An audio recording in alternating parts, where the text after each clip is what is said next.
morning and welcome to the April 30th Standing Committee of Public and Private Services. On this committee are myself, Bosch, Tool, call the meeting to order. The city, Beaver, Dene, is the surrounding. We are grateful to live, learn, work, and play on Treaty 8 territory within Turtle Island. These lands are home to diverse and sovereign First Nations and Inuit nations. We need a motion for adoption of agenda. In order.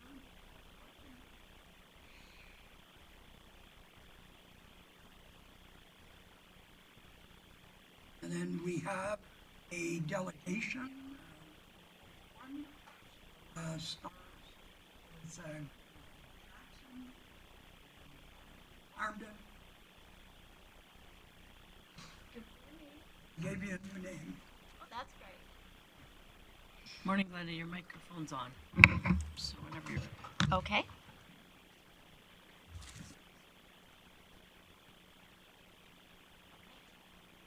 Well, good morning. Is this on? Okay, there. Oh, yes. Please introduce yourself and the floor. Okay, thank you. I'm Glenda Farnden. I'm the Senior Municipal Relations Liaison for STARS for Alberta and British Columbia. So I'm very pleased to see all of you again and to bring you your annual update. So, you know, STARS, next year, we are going to be celebrating 40 years of serving Albertans. 40 years. And with that monumental anniversary, you know, we want to continue to celebrate. Our main focus has always been saving lives. Taking that one step further now, we're really focusing on providing critical care anywhere. So, previously, you know, we had a 10-year affiliation agreement in place with Alberta Health Services. We've been year to year since 2022 at 50% of operational costs. Does not include the Emergency Link Center, education and training, or administration costs. So strictly operationally related for block funding of $15 million per year. This year we're in very high level discussions and hoping to have an announcement soon that we have secured another long-term service agreement, hopefully at this $15 million block funding. So more to come in a future update on how these negotiations are going. In the meantime, we just finished our STARS lottery. You know, usually, you know, we have a very highly respected lottery across Canada. It's been going for more than 30 years. And we've, over the last few years, been netting $10 million per year. So that pays for one base in Alberta, basically. So we are very, very honored and humbled that Albertans continue to stand by our side. And we did net just over $10 million again this year. So that still leaves roughly $18 million per year that must be fundraised. So with that, you know, that comes from our corporate sector as well as community events. You know, we've really had some challenges post-COVID we lost several different long-standing community events that now, you know, it's kind of hard to get the ball rolling again. So we're still always reaching out to communities and developing some new events for some of the ones that we have lost. So in the meantime, our municipal program is long-standing. You have been a partner with STARS and helped us to develop and start this program right from the very beginning. So we're very grateful to the city of Grande Prairie. You know, we're proud to be the Grande Prairie base in the city of Grande Prairie. So with that, you know, as we move on through the municipal support, it's currently generating about $2.2 million collectively each year to help offset that fundraising cost and provide sustainability. So here is a look at our Sea of Green map on municipalities across the province of Alberta and into northeastern BC. Everywhere that you see green is an annual supporter of STARS for the rural municipalities. We're also building on the urbans as well for towns and villages that lie across the province. So you can see that we're very close to uniting the entire province together in sustainable support. And I just received word yesterday, so we have now added MD of Tabor as well in the far southeast corner. So we are very, very close. So we now have 9 rural municipalities and 9 urbans that we have added since I provided an update to you last year. Also, new news is joining the city of Grande Prairie now in annual municipal support is the city of Brooks, being the very first city in southern Alberta. So we are really starting to unite together. The yellow boxes represent our regional leaders. These are those that are giving at least a minimum of $2 per capita, up to $90 per capita, and everything in between. They also, the stars represent the areas where we have complete regional partnerships. So the plain yellow boxes show $2 or more per capita, and as well that they are starting to have towns and villages within their boundaries also joining in support. The stars represent those that have unanimous support of every town and village within their boundaries, joining their county as well. And of course, our 9 municipal leaders in the red boxes, including the city of Grande Prairie, that have been giving unanimous long-term sustainable support, and that we are in their budgets each year. So this year we are welcoming Birch Hills County as well. In June, they're going to be having a logo unveiling for their very first logo to go on to the helicopter. So here is a 5-year overview of mission statistics for the city of Grande Prairie, also within the county of Grande Prairie. It's important to understand, what's really going on throughout our entire region. So if we focus just on Grande Prairie alone for critical interfacility transfers, as well as local area scene calls and even search and rescue. There's been 3 search and rescue calls. So you can see that we are about 42% of all calls within the county of Grande Prairie, an area where we serve is for city of Grande Prairie. 58% is county in the rural areas. So an overall complete average is about 54 missions per year. And of course, this is an update on our postal code project. So again, the postal code project was a project, utilizing patient postal code only, no other patient information, in order to determine where residents lived at the time they were flown by STARS. So since 2010, 340 total Grande Prairie residents have been flown by STARS. 141, yes, Michael, right over here, he's in these statistics as well. 141 were actually picked up in Grande Prairie. 199 residents were flown from 54 other locations across 2 provinces. The red dots represent the areas, and the listings across the bottom show how many different residents were picked up in different communities. This is a testament to the value of our partnership. Your residents have access to STARS all across Western Canada. STARS is more than rapid transport. Our Emergency Link Center is integrated with all dispatch centers and all resources, utilizing GIS mapping coordinates. We also, now that we are the dedicated critical care provider in Alberta, we also dispatch HALO and HERO responses for southeastern Alberta and northeastern Alberta. Our STARS transport physicians now provide medical and procedural guidance on every critical call, regardless of the mode of transport. So with that, also, the patient sometimes may be going by these other modes of transport. If it is of a critical nature, our crew will actually go on ground ambulance as well as on fixed wing with that critical patient. Now we are also saving precious time on both ends of the mission. So our transport physicians are now scheduling logistical arrangements with the receiving doctors at the receiving hospitals. So, for such things as scheduling the neurosurgeon or the cardiac cath lab or the mandatory CAT scanner for a possible stroke patient. So these things are happening simultaneously while we're en route to the hospital. So again, saving precious time. We're also now having the opportunity to provide virtual care. This is especially important to the rural community hospitals and their medical professionals. Sometimes we may be out on another mission. It does not mean that when another incident has occurred at a rural hospital that, we still have that opportunity to connect with them and provide medical and procedural guidance through virtual care.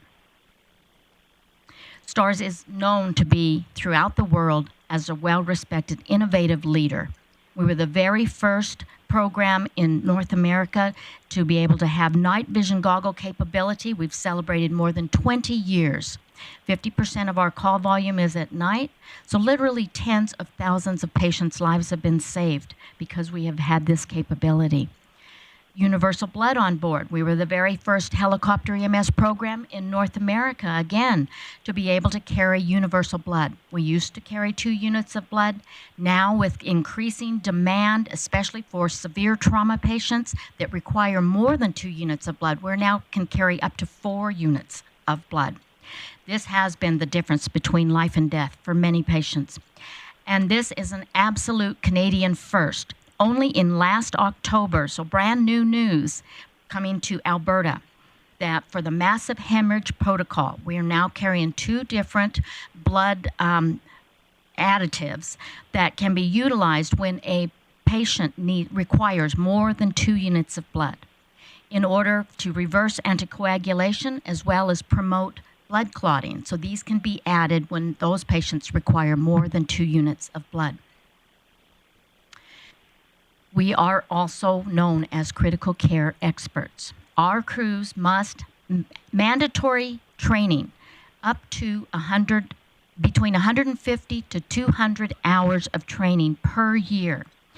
We also have clinical educators at each base, and they will replicate distinct cases. So, sometimes we'll come across a situation where those 2 crew members may have an experience of something that they would never see again in their lifetime.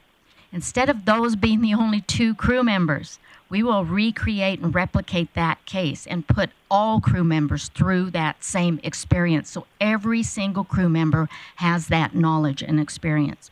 We also do in-field training. They must be ready for the most unthinkable, high-consequence situations and, of course, inclement weather and patient vulnerability. And of course, we continue to train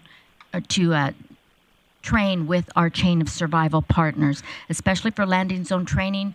We've had so many requests, especially coming in from the rural areas where they're always getting new crew members, that don't have that experience and that knowledge. So now we've put the landing zone training online as well. So anyone can go online and fill out a form to request continued training for our fire chief over here, just in case. Although he's well-versed. So of course, there's also the International Air Medical Transport Conference. It's a simulation competition. This is worldwide. It's a very rigorous competition. It brings together helicopter EMS programs from around the world to send a team of 2 to compete. We have been participating for the last 21 years straight.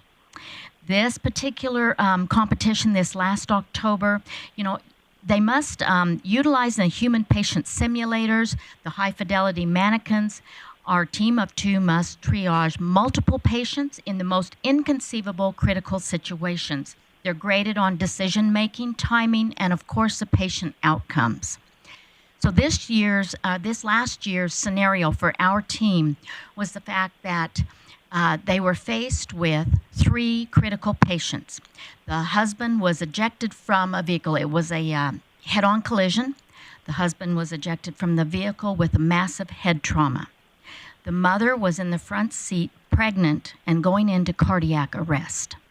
And the child was in the back seat, in a car seat, with head trauma. So you have a team of 2 managing 3 patients in different locations. And then the lights went out at the conference center, and our team had to continue for an hour and a half in the dark managing their patients. This is the kind of scenarios that our teams are up against. We're very proud to have our teams and to know that they are providing the highest level of critical care. We've participated for 21 years. We've placed top 3 all 21 years, and we've won first place 7 times. Thank you. So in closing, I would like to say thank you very much, City of Grande Prairie. You have stood by our side since day 1 of opening the Grande Prairie base that serves northern residents. We appreciate your dedication to STARS, significantly your leadership as being the first city in Alberta to stand by our side consistently. Of course, your support, because that provides that sustainability as our mission numbers continue to increase. Costs are increasing. You know, it's just never ending, and we want to continue to be there. We've been there for northern residents for 18 years with you by our side. So we want to have the best opportunity to really celebrate this 18-year partnership, as well as everything that we have achieved together in thousands of lives being saved. And so I'd like to ask if we felt that we are going to be a part of the Grande Prairie Air Show this year. That has been a long time coming.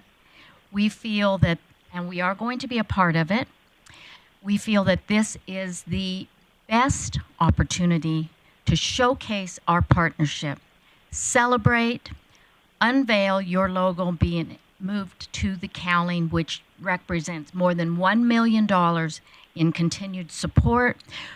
This has been supposed to happen for several years now, but we had COVID challenges and we had wildfires, and we haven't had that opportunity to really celebrate to all of the northern region. So we'd like to ask your blessing that you would love to join us in an official logo unveiling at the Grande Prairie Air Show on July 27th. We are still averaging 9 to 10 missions every day. Wow. Every day. So literally, a life is saved every day. But partnership has made it possible for almost 40 years. Thank you for your partnership with STARS. You're welcome, Glenda. I couldn't see the full level of your passion coming forward. So anyway, thank you. I have Mayor Clayton in the queue and Councillor Bosch, and you'll take questions now. Thank you. Thank you. Good morning. Thank you for being Morning. here. Always appreciate the update and the information. It's great to see new statistics on the incredible work STARS does. 2 comments. First, before you do your logo unveiling, let's make sure we connect you with our marketing team, as we've done a little bit of a refresh in our brand, and I just want to make sure you have the most current logo. And second of all, I appreciate you doing the unveiling on my birthday, so I'll be there. That's all I got for today. Oh, what better present can that be? Wow, that's very special. Okay. Okay, out of order. Okay. Councillor Bosch, you have the floor. Thank you, Chair O'Connor. Thanks, Glenda, for coming in. I have a couple questions. Just one that you said right here at the end. You have 9 to 10 missions per day. Is that in our region or in Alberta? Across all of our all 4 provinces. Oh, okay. So all 6 bases, 9 to 10 missions per day. But we've had a lot of days that it's 15 and more. Right. When you were talking about the transfers, now you seem to be doing a lot of transfers through the new hospital here. Does that only include the helicopter, or is that ground or fixed? Well, these as well? are just STARS missions. So all of those would be STARS transfers, Right. critical transfers to Edmonton. You have, with STARS, don't you have ground with it too? None? No. Okay, I thought last year you were talking about that sometimes you send in ground to assist. Sometimes ground is there, right? We may go with the patient on ground ambulance as opposed, or fixed wing, but those are strictly STARS rotary wing missions. Okay, perfect. And the STARS hangar event, I'd love to see that come back. Is that a possibility? So would many, many, many other people. We have that request almost daily. But COVID really took its toll on that, and it ended up being like 3 full years. And it's just so hard to generate the momentum again. And the committee had kind of dissolved, and so we're trying to. We hosted our very first sea rescue last year, and we had the most successful one, I would like to say, out of all of the rescues that have happened across all the prairie provinces. So we're very proud of that. It's up in the air whether or not it'll be every second year or every third year that we would get that, but we are going to continue with the gala portion of that, so that will be coming up in October. So I'll have more information coming your way about that, and we do hope to have you join us for that particular. So that's kind of where we're at now as far as a particular signature event for Grande Prairie. Perfect, thank you. Any other questions or comments? I just have the final one. 12 years ago, Yes, wouldn't be here if it wasn't for STARS. Thank you. thank you very much too. We really appreciate it. So I did bring you a calendar. There'll be a new calendar coming your way in July when the new calendars come out, and a couple of newsletters. This one in particular, because this really does speak to the brand new massive hemorrhage protocol in here. So we're very happy to have that now. Okay. Thank you so much for your Ms. Farnden. And I'd like to move on to reports 5.1, service area update, and Acting Chief Van Werkhoven, or Chief, so you're double. So the floor is yours. Thank you, Mr. Chair. Within City Hall confines, they've been calling me Chief Squared for this week. Just a couple updates, starting with Cedar Point. The municipal move, we're pleased to announce that the municipal move to Cedar Point is complete. Kitchen renovations will begin next month, and outdoor fencing is planned for June. Moving on to Enforcement Services. Enforcement Services has received a request for increased patrols around the CKC regarding reports of trespassing and other issues. Mobile Outreach would also like to make a clarification around needle mitigation. A system glitch resulted in an error regarding needle mitigation efforts in the last committee report, which incorrectly stated that 103 needles were collected. The accurate figure is actually 1,579 needles collected in Q1 of 2024. The RCMP have issued a warning related to fentanyl overdoses. The RCMP received information from Health Canada on April 16th advising that some drugs that they had sent to Health Canada back in March did contain a benzodiazepine. And of course, the issue there is that benzodiazepines do not respond to Narcan reversal. And so there is a warning out. There are numerous fatalities that have been reported in New Brunswick and other places around this, and they just ask that everybody be aware. Community and Social Development is pleased to announce their support for Campfire Initiative through the Community Building Youth Futures Initiative. And this involves a very generous transfer of about $63,000 that will be allocated to support Campfire.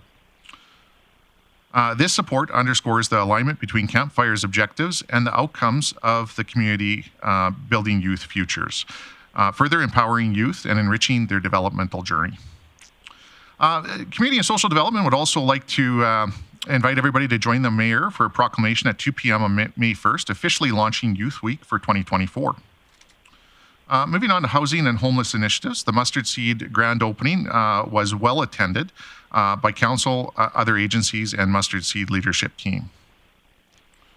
Housing and homeless initiatives will met with relevant stakeholders to discuss ongoing encampment strategies and mitigate fire and safety hazards within the Bear Creek corridor. Housing and Homeless Initiatives is also working with legislative services in support of ensuring that unhoused community members are captured within the ongoing census activities. From the Community Knowledge Campus, the seasonal transition of Hanson Lincoln Field in collaboration with corporate facilities has been completed. Rugby season started for school teams, and soccer practices are also starting up outside, taking advantage of the spring weather. And lastly, from a sports development, wellness, and culture perspective, in collaboration with marketing, a sport tourism visit video was launched during National Tourism Week and is now posted on the city website for major sporting event hosting. The video will be used for future bidding opportunities that the city may be interested in. And lastly, the city introduced a centralized email to streamline bookings at city facilities for birthday parties, user groups, and other meetings. The bookings at cityofgp.com can be used to book all CKC sites, the Aquaterra Outdoor Pool, the Activity and Reception Center, schools and community gyms, ball diamonds, sports fields, ice time, and the South Bear Creek Pavilion. That's all I have, Mr. Chair. Thank you very much, Chief Van Werkhoven. I have Mayor Clayton in the queue. Thanks so much. And Chief, if you're unable to get to provide the answers for these questions, I'll just wait for somebody to get back to me. But I have a few, so if you have someone else in the queue, just let me know.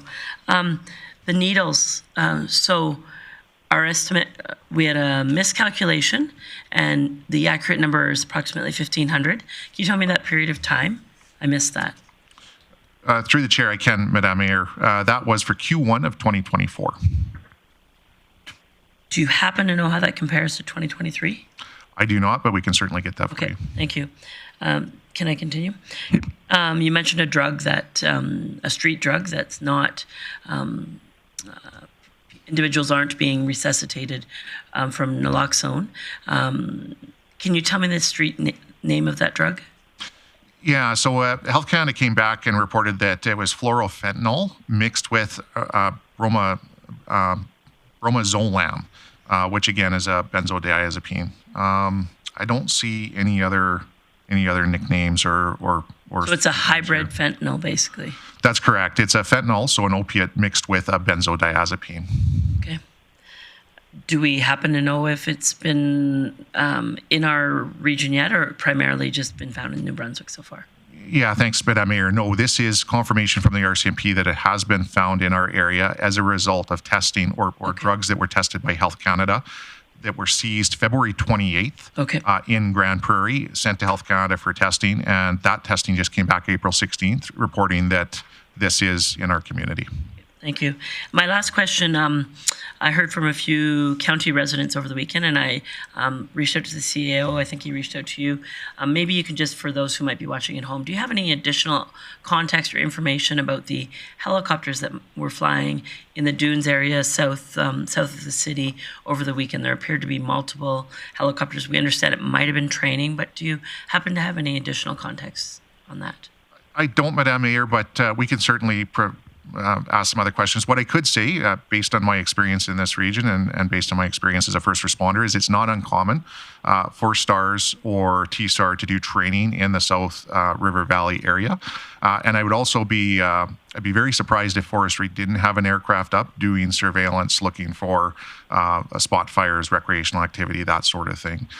We did not have that day any 911 calls reporting any fire or other activities that we responded to. I should say the county or the MD. Perfect. Thank you for that update. Okay, no further questions. Thank you, Chief. I will now move to 5.2 grant recommendations, and I'm going to throw the ball back over to you to introduce our presenter. Thank you, Mr. Chair, and I'd like to invite Katie Bieberdorf to present on the grant report. Thank you. Ms. Patterson's away today, so I'm just presenting on her behalf. The Community Advisory Committee met in late March to review grant applications for Pursuit of Excellence, festival funding, and sport hosting grants. 6 applications were received for coaches, 1 for officials, 9 for athletes, and 4 for clinic hosting, with recommendations totaling $14,336.10. I just wanted to highlight the variety of sports that were submitted because there were a lot. So we had baseball, football, cross-country skiing, racquetball, swimming, wrestling, freestyle skiing, ringette, and female hockey. So it's nice to see that we have a broad representation from the sports.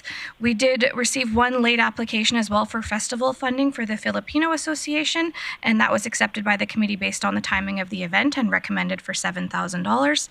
And lastly, we had 1 application for sport hosting for a provincial curling event with a recommendation of $5,000. And administration is requesting that committee recommend council approve the allocations as presented in Appendix A. Thank you very much, Ms. Bieberdorf. Are there any questions? Seeing none, Councillor O'Toole. I move that we recommend. Mike Closer. Yeah, I move that we give the grant as is on the. Hang on here.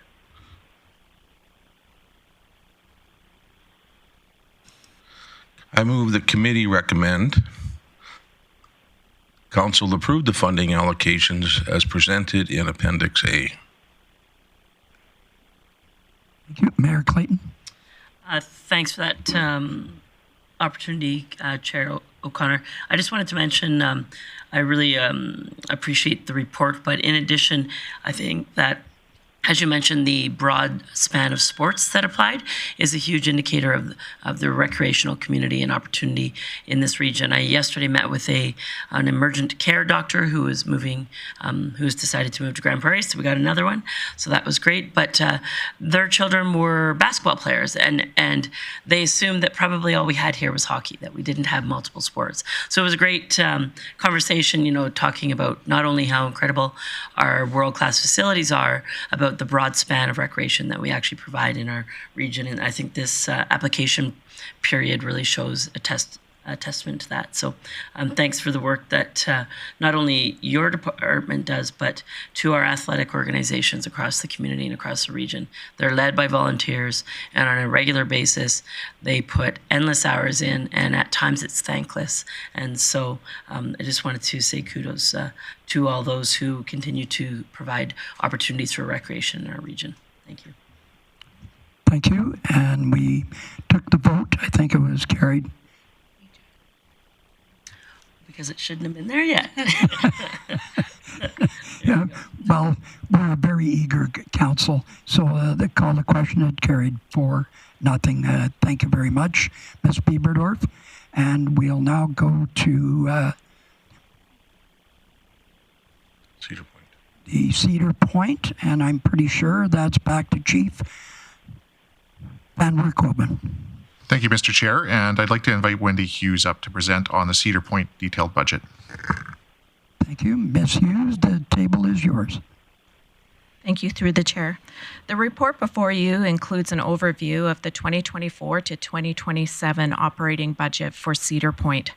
Cedar Point is an innovative approach to a multi-use facility, which includes housing with supports, affordable housing, and municipal offices located within one site. Since 2021, the project has seen many changes, including significant multi-phased renovation, floor plan revisions, and a shift in program delivery, with a primary focus on recovery. Phase 1, 2, and 3 of the renovation are now complete, offering 63 housing with supports units, 6 municipal offices now located in the building, as well as the facility will offer 43 affordable housing units, which will be available for occupancy in June. The budget, which was developed in 2022, represents the full scope of the projects. Assumptions made in the budget calculations include 63 units offering housing with supports rented at $700 a month, which will operate under the Supportive Living Act. The rent is all-inclusive, providing fully furnished suites, recreation and common spaces, surveillance and security, meals, dining spaces, 24/7 supports, space for Indigenous, cultural, and faith programming, and medical offices. This recovery-centered program is funded through provincial outreach service support initiatives funding, with the program services led by the Mustard Seed. Provincial OSSI funding accounts for $1.6 million in annual program support delivery. Housing initiative funds, such as OSSI funding, are not benchmarked to inflation in the housing budget. Funding increases are subject to provincial and federal government discretion, which are reviewed annually. Funding decisions are primarily based on community needs and outcomes of programming. On the third floor, north wing, 43 independent affordable housing units will be made available at $950 per month. These units will operate under the Residential Tenancy Act. The fully furnished studio units include kitchenettes, microwaves, TVs, all utilities, use of free laundry facilities, parking, 24/7 surveillance, air conditioning, private secured entrance, and elevator access. Access and referrals to additional light supports in the community are available and are provided through the Mustard Seed if required. Tenant income for social housing is assumed to be Alberta income for the severely handicapped, or AISH, and Alberta income supports. For additional context related to allocated salaries in the budget, the maintenance worker and the housing operation lead offer direct supports to the social housing programs to ensure program delivery and positive partnerships continue. Outside of the housing budget, the maintenance worker provides support to facility operation on the municipal side. In addition, both positions offer additional supports to other initiatives such as Fletcher House and the Street Outreach Center. For the commercial space, there's approximately 30,000 square feet, as is indicated in the budget, and it is based on a total approximation of $20 per square foot. This is in alignment with current industry rates. The primary occupants at this time at Cedar Point are municipal offices, including the Grande Prairie Police Service, Enforcement Services, Mobile Outreach, GPREP, Community Social Development, and Housing and Homeless Initiatives departments. As noted, the utility and maintenance expenses are estimates based on previous hotel operations. This is to reflect a more accurate forecast based on 24/7 operations. The annual debt payments of $885,000 are based on the 2021 $15.5 million purchase, including a 3.96% interest rate for the 30-year amortization period. Administration recognizes an anticipated variance in 2027 due to the police service relocating out of the building. However, the budget increase could be mitigated through pre-planning of new occupants. This could include other City of Grande Prairie departments or external organizations, such as NGOs, health services, or other social providers, for example. Moving to the budget, the overall total annual budget of the facility ranges from $3.15 in 2024 to $3.17 in 2027. Essentially, the budget is offset by revenues incurred through rents, commercial rents, grant funding, and leases. However, to best demonstrate a budget that captures the multi-use of the facility, administration has provided an illustrated breakout of two budgets, which allocates specific revenues and expenses to either the housing or facility operations. The remaining expenses, which relate to the entire building, are divided between the two based on square footage or use. For example, the housing revenues derived from residential tenant rates and revenue from the programming commercial rent and revenue from the OSSI funding are allocated primarily to the housing budget, whereas the municipal office internal lease revenue is entirely allocated to the facility budget. Administration has applied the same breakdown to expenses. For the housing budget, all expenses related to the City of Grande Prairie housing operation lead position, which includes travel, meetings, telephone, etc., are allocated to the housing budget. Additionally, a portion of the maintenance worker's salary is also allocated to the housing budget. The entire expense related to the service provider and tenants' TV, internet are also allocated to the housing budget.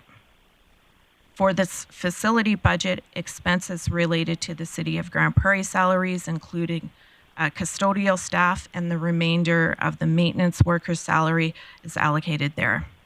To split out the remaining expenses related to the entire building, for example, insurance, utilities, debt servicing, repairs, and maintenance have been allocated between the two budgets based largely on square footage attributed to the specific use.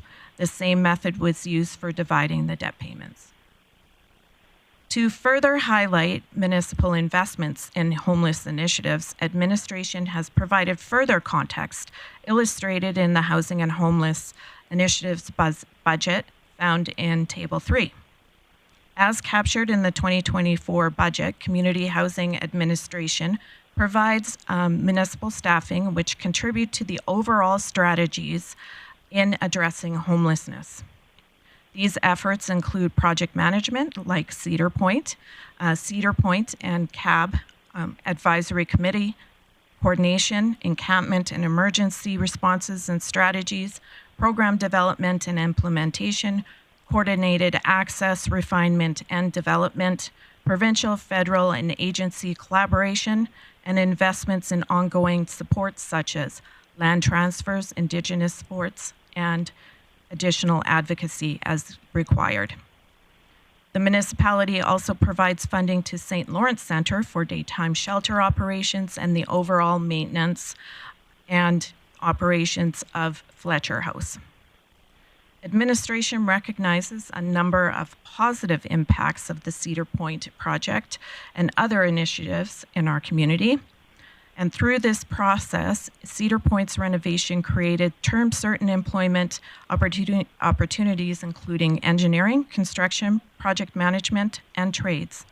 Long-term employment opportunities do exist for social services in agencies that provide program delivery, healthcare, and client support services. More importantly, Cedar Point provides much-needed social housing options. The increase in housing with supports will result in an increase of well-being of residents with complex needs by providing safe, stable housing and access to supports within a recovery model. With these investments, there is an anticipated reduction in encampments, calls for service with less impacts on resources such as the healthcare system, policing, and emergency shelter services. The affordable housing component will provide affordable housing inventory, aiming to assist those experiencing economic barriers to housing. Cedar Point introduces a total of 106 social housing units to the community, with the amalgamation of 2 municipal offices now located into one facility. Cedar Point continues to represent an innovative approach to a multi-use facility. And with that, administration recommends council receive this report for information. Thank you. Okay, first I'll send it out to committee members for Councillor Bosch. Thank you, Ms. Hughes, for the report. It's very good. The Cedar Point housing Really closely with the mustard seed. On that portion of the building, we do offset the expenses through the OSSI funding. On the 43 side, those units will be available in June, so there will be a bit of variance there because the building was not complete or ready for occupancy due to not just the construction, but us meeting those final inspections. Right. So the 948,000, will that change in 2024 because of not meeting our requirements or, construction or whatever? What will that change to, or won't it? Thank you through the chair. We could see some additional adjustments in 2025 Okay. based on actuals. Right. Okay. And I have another question, but you have a I have someone else in the queue, and then I'll come right back to you. Even though it's not on the committee, Mr. Palat. Thanks, Chair O'Connor. Appreciate you letting me ask some questions as it's not coming back to council. Appreciate the report. A couple of questions I have is, we have on here that we're debt servicing $15.5 million. Can I just, what was the balance of the funding to get the project? Where did that get allocated to? Thank you through the chair. So we have 3.75 that was allocated to, sorry, I'm just pulling up my notes here. Council motion was made in 2022 mid-year capital approval for future expenditure, reserve. An additional $3 million was a result of a council motion for phase 3 coming from the financial stabilization reserve. And then there was a motion in 2023 mid-year capital approval for future expenditure reserve of 1.14.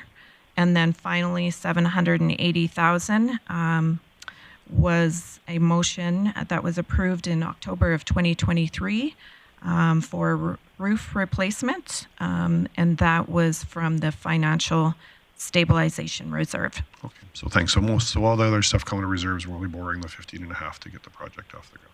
Correct. Okay, and then my other question was, when I look at us trying to have a 7% vacancy, which I think is probably healthier than when we originally had the 100%.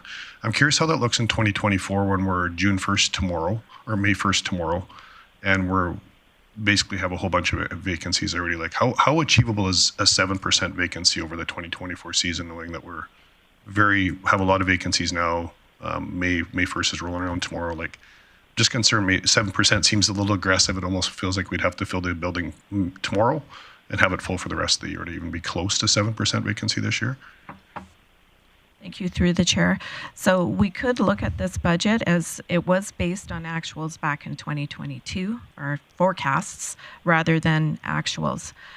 We have looked at the rent, and we have done some pre-forecasting for 2025. Administration has considered that it should be around 10% at this point, but we will see those variances, as I had mentioned, in 2024. Those would be due to the building construction delays, but moving forward would be able to have a better look at that vacancy rate moving forward. And I guess just for me, I'm a little confused on why we would put numbers in today to approve it if they're not achievable. I mean, I appreciate we'll have variances come up, but it doesn't look really achievable to have a 7% vacancy over the course of this year. So I'm just wondering why we wouldn't allocate that now instead of coming out with variances as the years goes on. Go ahead. CEO Burke. Thanks, Chair O'Connor. This is so we're not looking for approval. The budget was approved last fall, so this is based on the approved budget. As we go through the year, we'll look at variances and we'll try and manage those. But we aren't looking for any changes to the budget through today. This is for information only, based on the approved budget last fall. Thank you, Councillor Bosch, and then Councillor Bressie. Thank you, Chair. You probably did say this, and I missed it in all of everything you said, but the COGP leases, the reduction in 2027, can you explain that again, please? Thank you through the chair. So the reduction to the budget would indicate that the Grande Prairie Police Service will be moving out of the building. So we would then be pursuing other options to fill that vacancy. So that's strictly that component? Correct. Okay, thank you. And Councillor Bressie. Great, thank you, Chair O'Connor. Just Just an observation. I think this report definitely did what council asked for. So this isn't a criticism of administration whatsoever, but a bit of a criticism of council maybe. Maybe we didn't ask the right thing, and we should be asking for a cost projection to come back to us in terms of, I respect that this is the budget for this year. But for me, I think the community really wants to know, what are we actually spending on this, not what do we budget spend. So just, that might be a thought for committee. And then just one other thing, Chair O'Connor, I do have a question that has to do with leases, and I think would be a more appropriate in-camera question. So I'm wondering if you'd like me to make a request to be able to ask that question now, or wait till later when there's an in-camera section of this meeting. Okay, 1 second.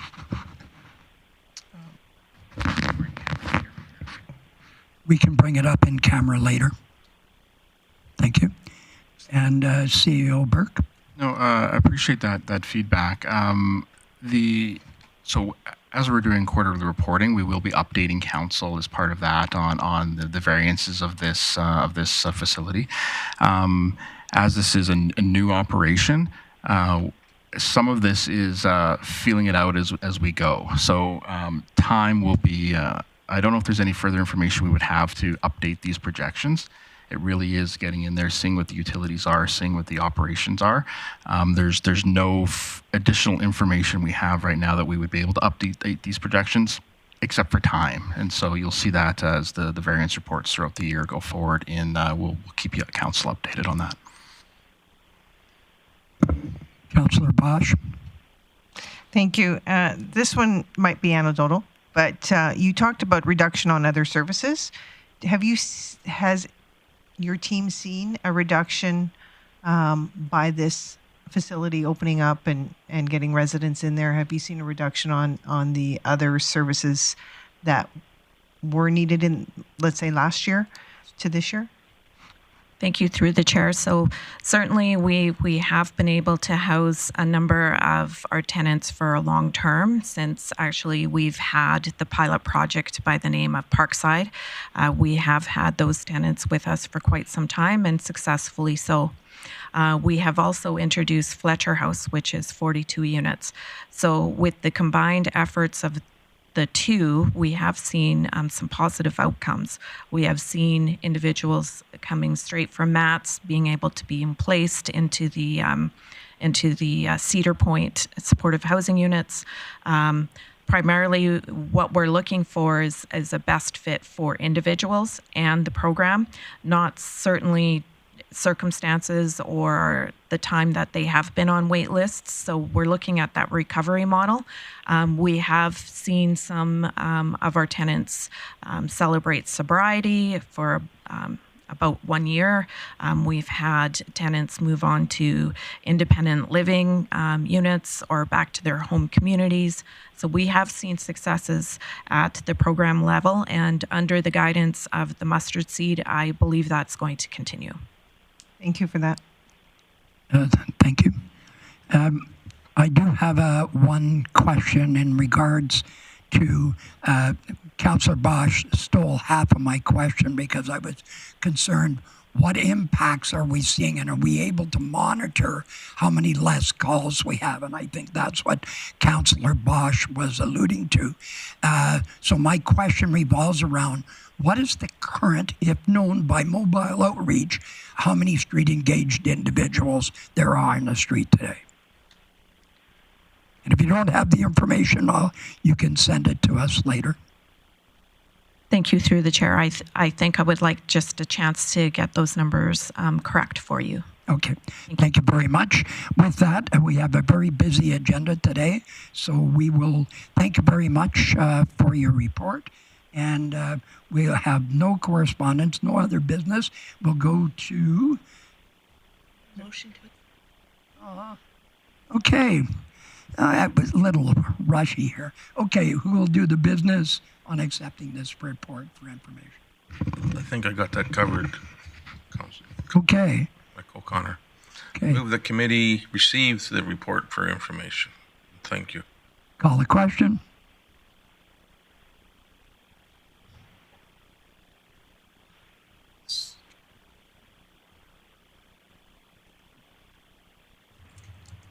That carried unanimously, and we'll move on to. Sorry, just a point of order, Mr. Chairman. I'm just processing your request for administration. What are you hoping to see? And it probably should go to motion. You asked for a report, some information to come back. Yes, I was hoping to hear. People keep asking me, is this Cedar Point working, and how many people are we effectively helping? So it'd be nice to know what the numbers are. We knew that there were 320 unique individuals last year about this time. Yeah, so it'd be interesting to see if that's growing, if it's improving, or what. I'd like to know what that information is. So I think your request is a little bit more than just an email. And so if you want an update in regards to residents in Cedar Point, I think that's probably fair in a quarterly scheduled update. But if you're looking for point-in-time information or additional community information, maybe Ms. Hughes can update committee when the next point-in-time count will come. Will that work for you? She's going to answer the question first. Okay. Thank you through the chair. I do have preliminary numbers for you. So the homeless numbers for February include 520.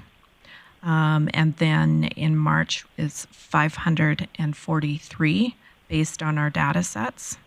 But we do have a point in time count that is going to be conducted in November of this year, which will include all of the data that we collect, as well as foot traffic that we will conduct and engaging with the homeless sector as well. Okay, that totally changes what I thought was the truth. So, wow. Okay, with that, any other points have been? We don't need a motion. Good. Okay, we'll move to item 9, outstanding items list. And who would like to? Chief Van Berkhoven, the outstanding items list, please. Thank you, Mr. Chair. I'm going to have to lean on the city manager for process here. My apologies. Rookie Chief.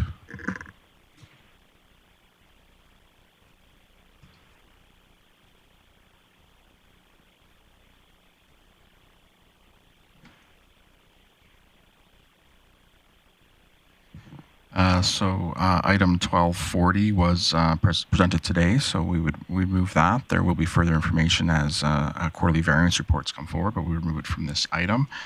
And I believe that is it. So with that amendment, we propose that the outstanding items list was accepted. Okay, I need a motion. Councillor Bosch. Thank you, Chair. I move the committee receive the April 30th outstanding items list as amended for information. Okay, that is in order. Please call the question. And then I will entertain a motion to go in camera. That was carried unanimously, sorry. I entertain a motion. Councillor O'Toole. I move that we go in camera. Okay, that's in order.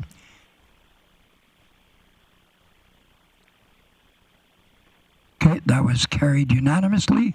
We'll take a little